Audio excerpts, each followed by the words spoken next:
Sa bawat pagsibol ng bawat henerasyon, maraming gahaman at sakim sa posisyon.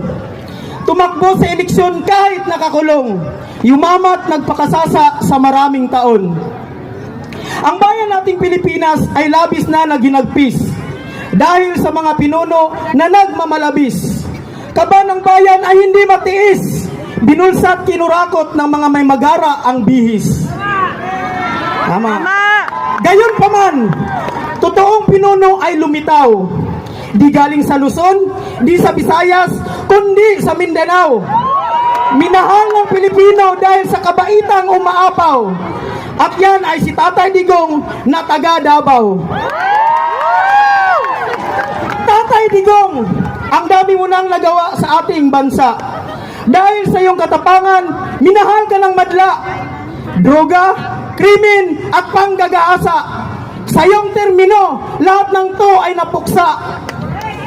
Kami malayang makapamasyal kung saan-saan. Dahil sa buong bansa, nanatili ang kapayapaan. Ang masasamang tao ay takot sa iyong katapangan na aming maipagmamalaki kahit kanino man.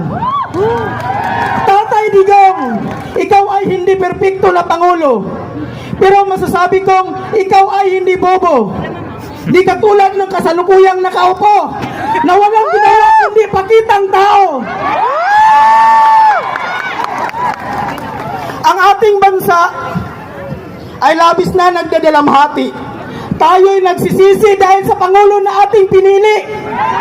Akala nating isa siya sa bukod dangi. Ngunit siya lang pala ang magpadakip kay Tatay Digong na siyang ating hari. Ngayong araw na ito ay iyong kaarawan. Hindi mo sana ito dapat maranasan na ikaw ay ipadala dyan sa Netherlands ng mga taong gahaman sa kapangyarihan. Tatay Digong, gusto ka na naming bumalik. Ang taong bayan sa iyo'y nasasabik. Gusto naming ang kapayapaan ay manumbalik. Dahil sa Diyos at sa iyo lang kami kumakapit.